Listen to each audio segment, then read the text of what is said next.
Assassin's Creed Valhalla is cracked. Alright, so most recently Assassin's Creed Valhalla was cracked by EMPRESS, a scene group, and if I'm not wrong, it was Denuvo version 10.5. And when you hear that a game is being cracked and the sale of that game is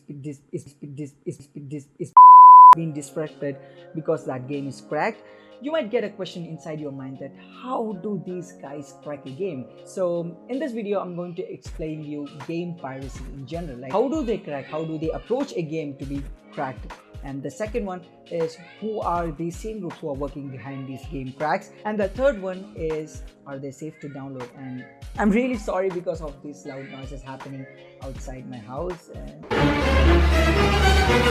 Alright, so if you're new here and if you're watching my channel for the first time, well, hey guys, I am Arnav and you are watching Tech Arena, where I talk about gaming and technology. And if you're new here, consider subscribing my channel. It's pretty simple, just click the red color subscribe button below and there you go, you're done. And also press the bell icon to get all the notifications whenever I post any new video. For now, let's get started. Let's explain game piracy. So first things first, let's talk about how a game is getting cracked. So for that, I'll give you a very basic explanation with a YouTube video that's available. So I saw a video a couple of days back where a guy is demonstrating how games are getting cracked, and he did it by using a flash game or a 2D game for that matter. What he did was to run that game and open an application called as PE Explorer Disassembler. I don't know what that application is, but what he does is to run that game and open that application and select the exe file of that game and modify something in order to make the game run. So from that particular video, what I understood is that these crackers are actually modifying the game files. So when you download a game, not only the exe file is being downloaded, but a bunch of other files like the data files, the asset files, and also some DLLs which are being downloaded with the game. And if you see a game with a DRM, so if you don't know what a DRM is, well, DRM is an anti-tamper software in order to prevent the games or software getting cracked.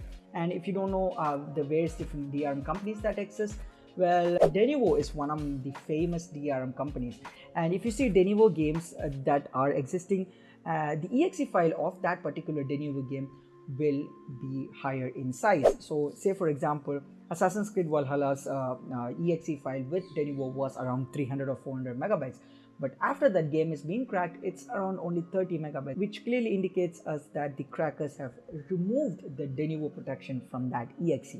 So what they do is to tamper the exe files and the DLL files which comes with the game. There's also another talk going on that the games protected with DRM perform a bit slower than the games without DRM.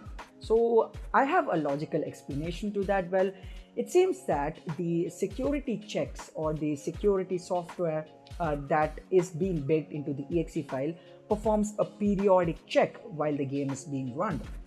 That periodic check ensures that the game's copy is legitimate or not, whether the game is connected to the servers of that particular developer and stuff like that. So when it does a periodic check, it actually uses our CPU and the internet, which leads us less in performance when it comes to the game's FPS. These scene groups actually find various different methods to crack a game. So this is basically how to crack a game, or the explanation on how do they approach a game to be cracked. And the second one is scene groups. So there are two types of scene groups. One is war scene groups, and another one is P2P or peer-to-peer scene groups. So war scene groups are those scene groups who have set standards and guidelines on how a game is to be cracked, that actually ensures the consistency, reliability, security in their terms, but I don't believe security in pirated games, but still, yeah, consistency, reliability, and security. So this war scene group consists of people like Conspiracy, Codex, Steampunks, etc. and etc. These are some of the war scene groups who have set standard guidelines to crack a game to ensure the reliability and consistency of that game. And the second type of scene group is P2P or peer-to-peer. These consist of individuals as well as scene groups. One among the famous being 3DM and Revolt in the P2P section. They don't have any set guidelines, they don't have any specified method of cracking a game, they just do it in whatever way they want. So way before 6 or 7 months, NFS Heat got cracked. It had newer version, I think 10.4 or 10.5, I don't know. But that particular game was cracked by an P2P individual. They didn't test it properly and stuff. They actually cracked it and they let it to public. And many people actually downloaded it on the internet with different specifications. And what happened was, in some PCs it ran, in some PCs it did run, but with many graphical bugs and glitches. As I said, DRMs actually are baked into the exe file. So if you are trying to tamper it in an unspecified manner, the game won't be consistent. The game won't be consistent in many different specifications. And you might think that how are these guys generating income?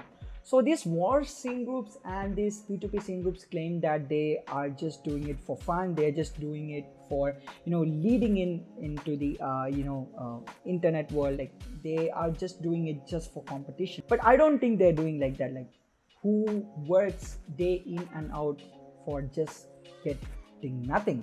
So I do think that they bake in some malwares and spywares in order to get some user information and sell it to outside world to earn a lot of money. The third important question, is it safe to download? Well, the straightaway answer that I'm going to give is no. There is some reason for that. So the first and foremost is security.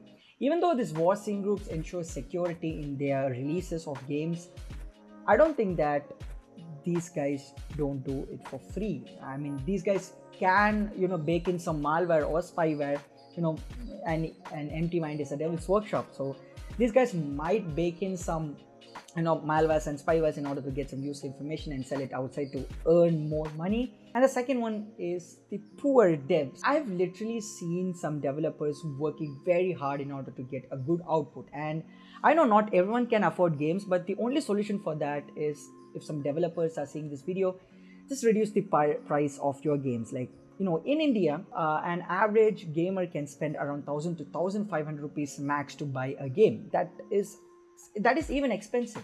But games that are being sold in India for 4000, 5000, I don't think that most of us can buy. So regional pricing is something which is very important these days, because not everyone can afford to buy games, because games are being played for some entertainment for some set of people. And I know there are serious gamers who actually play games and earn, but then for others it's just pure entertainment, and they can only spend around 1000 to 1500 rupees maximum. So I think you guys might have gained some knowledge about game piracy and stuff, what is happening in the industry with game piracy. And if you enjoyed this video, I like this video, would be absolutely great. And if I've missed out something, do comment down in the comment section below. I can read out and add on to the next videos. So that's it for today's video. Hope you like this video. If you like this video, again, like, share, and also subscribe by clicking the red color subscribe button below, and also press the bell icon to get all the notifications whenever I post any new video. For now, this is me Arnav signing off from the video. Until the next one, stay home, stay safe, take care.